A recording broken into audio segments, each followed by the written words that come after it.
He thought the elephant had forgotten him, until the moment it was too late to turn back.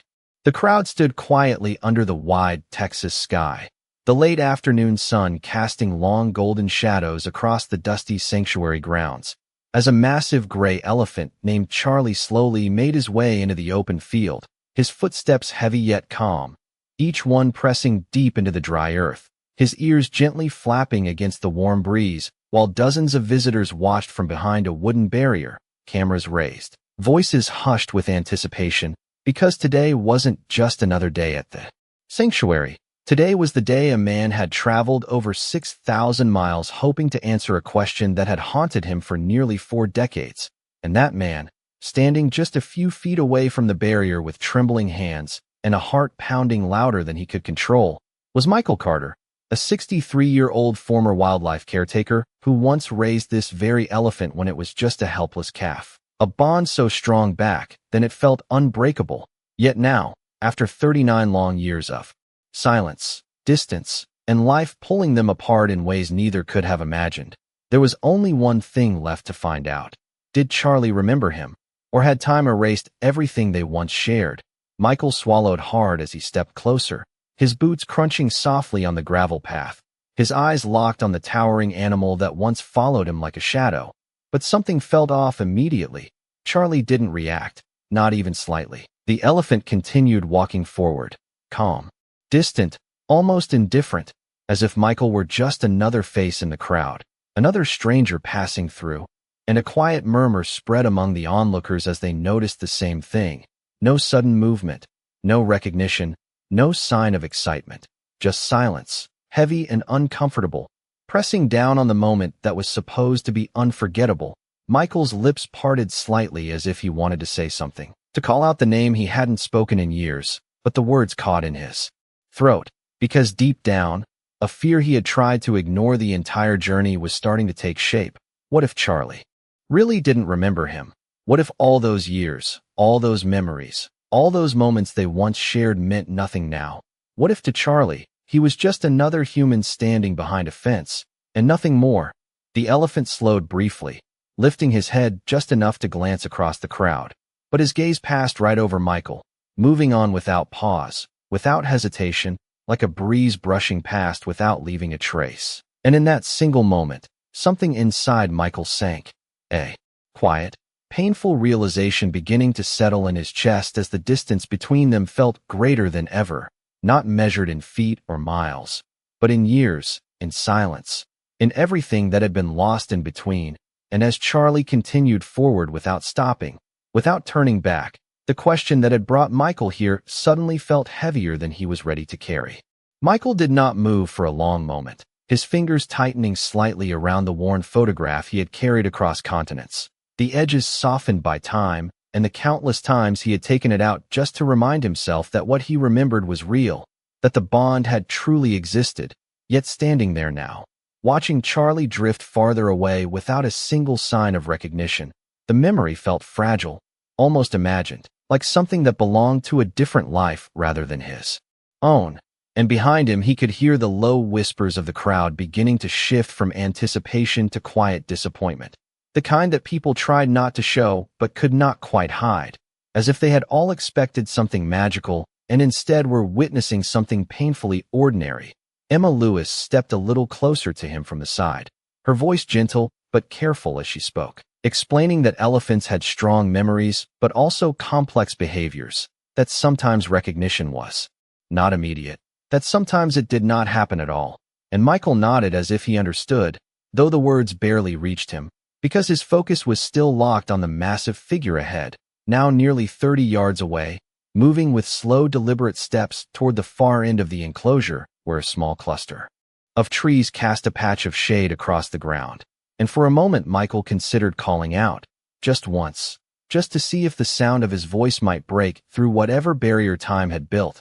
But hesitation held him back, fear that if there was no reaction it would confirm what he was already beginning to believe, that he had become nothing more than a distant echo in Charlie's past, something too faint to matter anymore. And so instead he took a step backward, then another, each movement heavier than the last, as if the ground itself resisted him leaving. his shoulders lowering slightly as the hope he had carried for so long began to slip quietly away, unnoticed by everyone except himself, the photograph in his hand trembling just enough to reveal what he refused to say out loud.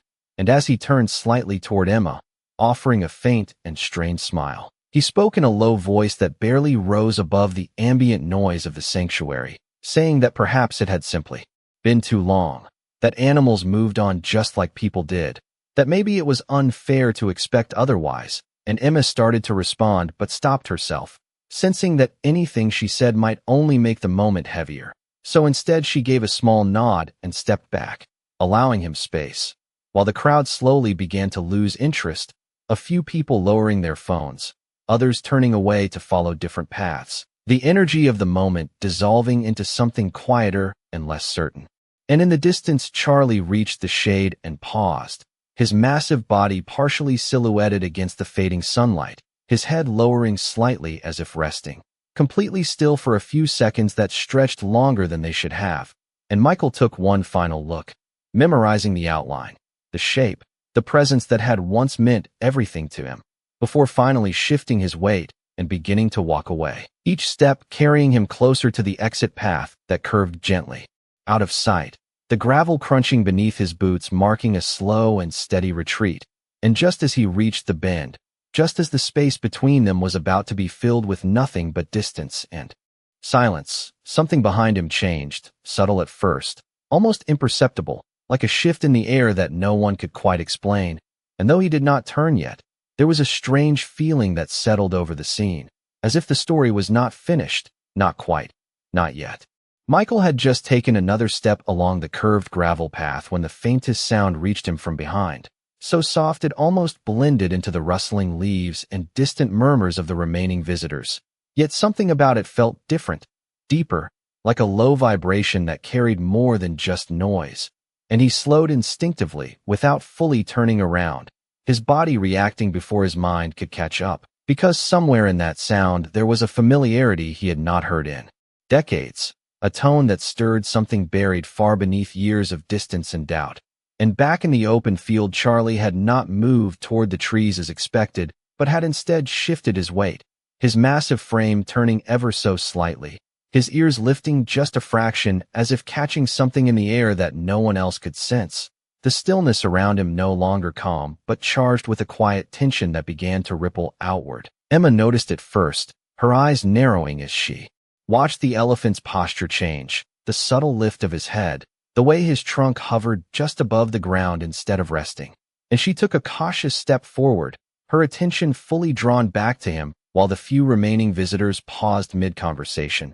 Sensing that something unusual was unfolding, Michael's heart began to pound again, stronger now, louder, as if it recognized what his mind was still trying to deny. And slowly, almost unwillingly, he turned halfway, not fully, committing, just enough to glance over his shoulder. And in that moment he saw Charlie no longer facing away but angled toward him, not moving yet, just watching, completely still, as though measuring the distance between them in a way that had nothing to do with space. And the air seemed to tighten around that silent exchange, every second stretching longer than it should, until Charlie let out another low rumble, deeper this time, resonating through the ground in a way that could be felt more than heard. And Michael froze completely, his breath catching as the memory finally broke through, clear and undeniable. Because that sound was not random, it was something Charlie used to make as a calf when he wanted attention, when he recognized something familiar but was not yet sure how to respond. And the realization hit Michael all at once, sharp and overwhelming, that maybe this was not indifference at all. Maybe it was hesitation. Maybe it was recognition unfolding slowly, carefully, as if the elephant was reaching back through nearly 40 years trying to confirm something that felt impossible. Emma's voice came softly from behind him, almost a whisper, telling him not to move too quickly, to stay where he was. And Michael nodded without taking his eyes off Charlie, his body tense but rooted in place, every instinct telling him that this moment mattered more than anything else. And then Charlie took a step forward, just one, slow and deliberate, his foot pressing into the ground with quiet force, followed by another, closing the distance inch by inch, not rushing, not charging, but approaching with a measured pace that carried a weight far beyond simple movement. And the few remaining people around them fell completely silent now. No phones raised, no voices heard. As if everyone understood they were witnessing something fragile that could not be interrupted, and Michael's hands began to tremble again, not from fear, but from something deeper, something that felt like hope returning in a form he had not dared to expect. Because the way Charlie was moving, the way he was watching him so intently, it no longer felt like coincidence. It felt like a memory trying to come back to life. Charlie continued forward with slow, deliberate steps, each one closing the distance not just physically but emotionally, as if every inch carried the weight of years lost and memories struggling to resurface, his eyes fixed on Michael with an intensity that made everything else fade into the background. And Michael stood completely still now, barely breathing, afraid that even the smallest movement might break whatever fragile connection was forming between them, his mind racing with flashes of the past, of a much smaller elephant following him through dusty paths, of laughter and quiet mornings, of a bond that had once felt unshakable, yet now hung in the balance of this single moment. And Charlie paused again about 20 feet away, his massive head lifting slightly as his trunk rose into the air, swaying gently as if searching for something unseen, something carried not by sight but by scent, by memory, by something deeper that could not be explained. And the silence around them grew heavier, more complete, until even the distant sounds of the sanctuary seemed to disappear, leaving only the faint rhythm of Michael's heartbeat echoing in his ears.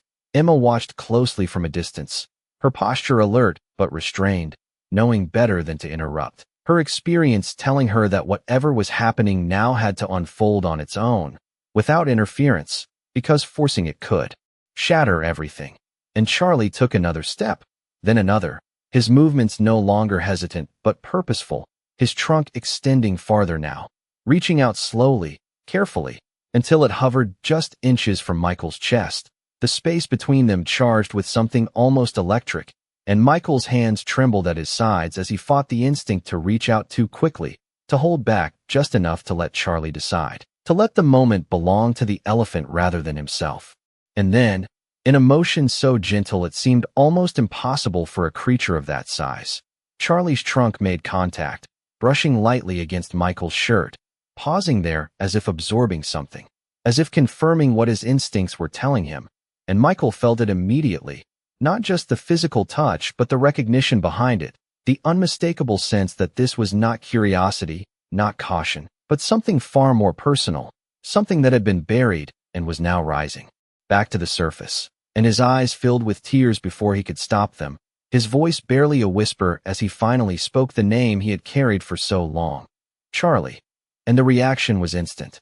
Subtle but undeniable. The elephant's ears lifted slightly, his trunk pressing a little closer, lingering longer than before, and a low rumble escaped him, deeper and more emotional than anything he had made until now, resonating through Michael's chest in a way that felt almost like a response, like an answer.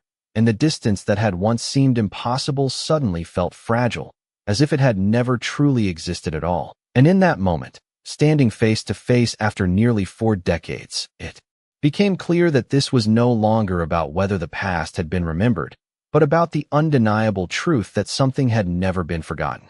Michael could no longer hold back as the tears rolled freely down his face, his chest rising and falling with uneven breaths while Charlie's trunk remained pressed gently against him, lingering there, as if anchoring itself to something it had finally found again, something it had been searching for without even knowing, and the connection between them deepened in a way that words could not capture, because this was not just recognition. It was memory coming alive, and Charlie's movements began to change, no longer cautious or uncertain, but filled with a quiet urgency, his trunk slowly sliding up toward Michael's shoulder, curling slightly as if trying to pull him closer, as if trying to close the last invisible gap that still separated past from present. And Michael lifted his hands at last, slowly, carefully, placing them against the warm, textured skin of the elephant's trunk, feeling every ridge, every subtle movement. And the moment his touch met Charlie's, the elephant let out another deep rumble, softer this time, but filled with something unmistakably emotional. a sound that seemed to echo with familiarity, like a voice he had once known and was now hearing again after years of silence. And Michael whispered again, repeating the name, his voice trembling but stronger now. "Charlie, it is me." And though the words themselves meant little in the way humans understood, the tone, the presence, the feeling behind them seemed to reach exactly where they needed to go, because Charlie responded by lifting his head higher and stepping even closer, until there was almost no space left between them. And then, in a gesture so deliberate it left everyone watching completely still, the elephant wrapped his trunk gently around Michael's upper body, not tightly, not forcefully, but with a careful, almost protective motion, holding him there as if confirming that he was real, that he had not imagined this, that the bond was still there after all this time. And Michael let out a broken breath as he leaned into the contact, his hands pressing lightly against Charlie's trunk, his eyes closing for a moment as the weight of everything he had carried for 39 years finally began to lift, and around them the few remaining people who had stayed now stood frozen, their faces reflecting disbelief and emotion, some with hands covering their mouths, others wiping away tears they had not expected, because what they were witnessing was not just an animal reacting. It was something deeper, something that felt almost human in its intensity.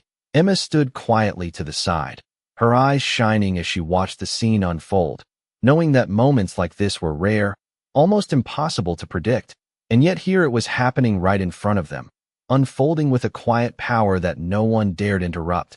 And Charlie continued to hold Michael for several seconds more before slowly loosening his grip, his trunk lingering as it moved back down, brushing lightly against Michael's arm as if reluctant to let go completely. And even after the contact lessened, he did not step away, instead staying close, his head lowered slightly toward Michael, his presence calm but attentive, like he was still processing, still remembering, still reconnecting piece by piece. And Michael opened his eyes again, looking up at the massive creature before him, no longer seeing just an elephant but the same companion he had once known, the same being he had cared for and trusted. And in that moment it became clear that this was not a coincidence or a simple reaction. This was something far more profound, something that had survived time, distance, and everything in between, and as the last traces of doubt disappeared, replaced entirely by a quiet certainty, one truth stood undeniable in the space they shared, that some connections do not fade, they wait, patiently, until the moment they can be felt again. Charlie did not step away even after the moment of contact softened. Instead, he stayed close, his massive presence now calm, yet deeply focused, as if every sense he had was fixed entirely on Michael. And there was a quiet shift in his behavior that only someone who had known him long ago could truly understand, because this was no longer just recognition. This was familiarity returning in layers, piece by piece. And Michael could feel it in the way Charlie's trunk continued to brush lightly against his arm, then his shoulder, then back again, repeating the motion as if confirming over and over that he was still there, that he was real. And Michael let out a soft, unsteady laugh through his tears, the kind that comes when emotion becomes too overwhelming to hold inside, his voice breaking as he spoke again, not in full sentences, not in explanations, but in simple tones and familiar sounds, the same way he used to speak years ago when Charlie was still young and learning. And something about that seemed to reach even deeper, because Charlie responded immediately, his ears lifting slightly, his body shifting closer once more. And then he did something that made Emma take a sharp breath from where she stood, something she had never seen him do with any visitor before. Charlie gently lowered his head, bringing it down closer to Michael's level, his trunk curling inward in a soft, controlled motion, almost like a gesture of trust, of acceptance, of something deeply personal. And Michael instinctively raised his hand, placing it gently against the side of Charlie's face, his palm resting against the warm, rough skin just below the eye. And for a moment, everything else disappeared. The crowd, the sanctuary, the years apart, all of it faded into the background as they stood there connected in a way that did not need explanation. And Charlie let out another low rumble, longer this time, softer, almost like a steady hum that vibrated through the air between them. And Michael closed his eyes, briefly, absorbing it, because he recognized that sound. It was not random. It was the same sound Charlie used to make when he was calm, when he felt safe, when he was close to someone he trusted, and the realization settled fully now, undeniable and complete, that this was not just a moment. This was a bond that had endured far beyond what anyone expected. And as Michael opened his eyes again, he saw something in Charlie's expression, something subtle but powerful, a stillness that was not empty but full of awareness, full of presence, as if the elephant was not just reacting but remembering. And behind them a few more visitors had stopped walking, drawn back by what they sensed unfolding, their voices hushed, their movements careful, because even without understanding every detail, they could feel that this was something rare, something fragile, and no one wanted to break it. And Emma remained where she was, her hands clasped lightly in front of her, her eyes moving between Michael and Charlie with quiet amazement, knowing that moments like this were not something you could plan or predict. They happened when they chose to happen, and all anyone could do was witness. And Charlie shifted slightly again, not away but closer, his trunk now resting lightly across Michael's shoulder for a brief second before sliding down again, as if testing boundaries, as if relearning something that had once been second nature. And Michael stayed with him, steady, present, allowing each movement, each gesture to unfold naturally, because he understood now that this was not something to rush, not something to force. This was something to feel, something to let happen in its own time. And as the sun dipped lower in the sky, casting a softer light across the scene, one quiet truth became clearer with every passing second, that what they were sharing was not just a reunion, it was a continuation, a connection that had paused but never truly ended, now finding its way back into the present with a quiet, undeniable strength. The air around them seemed to soften as the moment stretched longer, no longer fragile in the way it had been before, but settling into something steady, something real. And Michael slowly let out a breath he did not realize he had been holding, his shoulders lowering as the weight of uncertainty finally gave way to something warmer, something certain. And Charlie remained close, his presence no longer testing or searching but grounded, as if he had reached a conclusion of his own. And what came next was not sudden but deeply intentional, because Charlie shifted his stance slightly, turning his body just enough to stand beside Michael rather than directly in front of him, a subtle change that spoke volumes, as if he was no longer approaching a stranger but standing with someone he recognized, someone he accepted. And Michael noticed it immediately, the way the elephant's body angled toward him, the way his trunk occasionally brushed against his side, not out of curiosity, but out of quiet reassurance, like a presence saying without words that he was still there. And Michael's eyes filled again, not with the overwhelming rush from before, but with something steadier now, a deeper emotion that came from understanding rather than uncertainty. And he found himself speaking softly again, not asking questions, not seeking confirmation, but simply sharing, his voice low and calm as he spoke about the past, about the days they had spent together, about the mornings when Charlie would follow him through the fields, about the small habits and sounds that only the two of them had known. And while the words themselves were simple, it was the tone that carried meaning, the familiarity in his voice that seemed to resonate with something deep within Charlie. Because each time Michael spoke, the elephant responded in small but unmistakable ways, a slight shift of his ears, a gentle rumble, a pause in movement as if listening. And it became clear to everyone watching that this was no longer a question of recognition. This was a conversation of presence, unfolding in a language that did not need translation. And Emma felt her chest tighten slightly as she observed, her years of experience telling her that what she was witnessing was rare beyond measure, because animals could remember, yes, but this level of connection, this continuity of behavior and response after so many years, was something few ever saw. And she took a small step closer, careful not to interrupt, but wanting to be near enough to understand, to witness fully. And as she did, Charlie briefly turned his head toward her, acknowledging her presence with a calm glance before returning his attention to Michael, as if to say that this moment belonged to them. And the sun dipped lower still, casting a warm amber glow across the scene, wrapping everything in a quiet light that seemed to slow time itself. And Michael reached out again, this time with more confidence, his hand resting gently along the side of Charlie's face. And Charlie did not hesitate, did not pull away, instead leaning ever so slightly into the touch. A movement so small yet so meaningful that it drew a soft gasp from someone in the distance. And Michael smiled through his tears, a genuine, unguarded smile that had not appeared since he arrived. Because in that simple response, he felt something complete, something restored.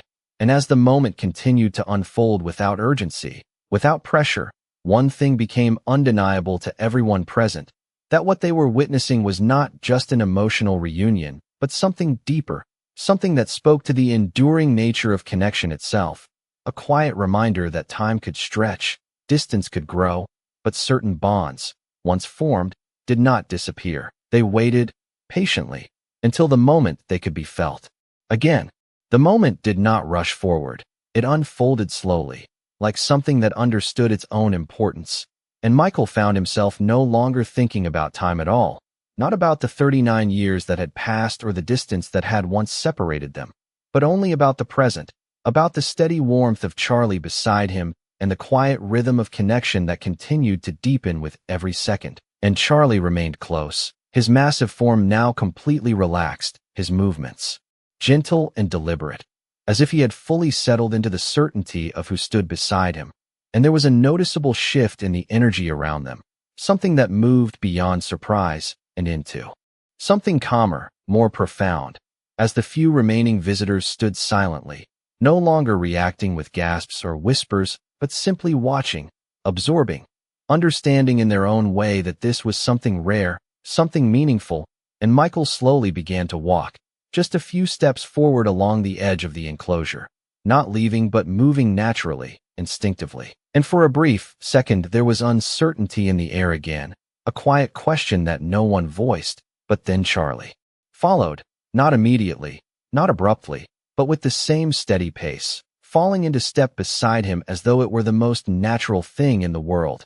And that simple act, that quiet decision to move together rather than apart, carried a weight far beyond its simplicity, because it showed something undeniable, something that needed no explanation. And Michael felt it instantly, a soft, almost disbelieving laugh escaping him as he glanced toward Charlie, his eyes still wet, but now filled with something brighter, something lighter. And he slowed his steps, testing gently, and Charlie slowed as well, matching him without hesitation, without confusion. And Emma felt a deep sense of awe settle over her as she watched, because this was not coincidence. This was synchronization, something that could only come from familiarity, from memory that had not just returned but had begun to guide behavior once again. And Michael reached out as he walked, his hand brushing lightly against Charlie's side, and the elephant responded with another low rumble, softer now, almost like a steady hum of contentment, and the sound seemed to settle into the space around them, wrapping the moment in a quiet sense of peace. And the sun dipped lower, the sky shifting into warmer tones of orange and gold, casting long shadows that moved with them across the ground. And for a few minutes, nothing else existed beyond the simple act of walking together, step by step, side by side, as if the years in between had folded in on themselves, leaving only what had always been there beneath it all. And Michael paused again, turning slightly toward Charlie, his hand resting once more against the elephant's face, and Charlie leaned in just enough to meet the touch, not needing more, not demanding anything, just present, just there. And in that quiet exchange, without words, without urgency, one truth became clear in a way that could be felt by everyone watching, that this was not a moment that would fade once it ended. This was something that would stay, something that would be carried forward, because what had been restored here was not just recognition. It was trust, it was connection, it was something that had endured quietly through time, waiting for the moment it could return. And now that it had, it no longer needed to prove itself. It simply existed, steady and undeniable, in the space between them. The light of the setting sun stretched across the sanctuary as the day slowly came to a close, and everything around them seemed quieter now, softer, as if the world itself understood that what had happened here was something that did not need noise or attention to be meaningful. And Michael stood still once more, his hand resting gently against Charlie's side, his breathing calm now, steady, no longer weighed down by doubt or fear, but filled with a quiet sense of peace that had taken decades to find again. And Charlie remained beside him, unmoving except for the slow rise and fall of his massive body. His presence grounded and certain, no longer searching, no longer questioning, but simply there, and the space between them no longer held distance but connection, something that could be felt even by those who did not fully understand it. And Emma watched from a few steps away, her expression soft, her posture relaxed now, knowing that the moment had reached its natural end, not because it was over, but because it had become complete, and the visitors who had stayed until now began to drift away quietly, not wanting to disturb what they had just witnessed, some glancing back one last time as they left, carrying with them a memory they would likely never forget. And Michael slowly lowered his hand, not pulling away but allowing the moment to settle into something lasting. Something that did not need to be held physically anymore.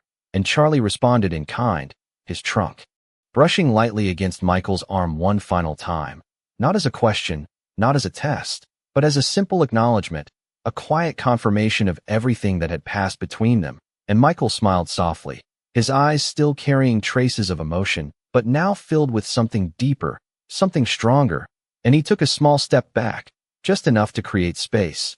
And Charlie did not follow this time, not because the connection was gone, but because it no longer needed to be proven. It simply existed, steady and certain, and for a few seconds they stood facing each other, no movement, no sound, just a shared presence that spoke more than words ever could. And then Michael turned slowly, beginning to walk toward the path that would lead him away from the enclosure, his steps measured but no longer heavy. And after a few paces he paused, glancing back over his shoulder, and Charlie was still there, watching, calm and still, his silhouette framed against the fading light. And though there was distance between them again, it felt different now, no longer empty, no longer uncertain, but filled with something that would remain, something that could not be taken away by time or space. And Michael gave a small nod, almost instinctively, as if saying goodbye without needing to speak.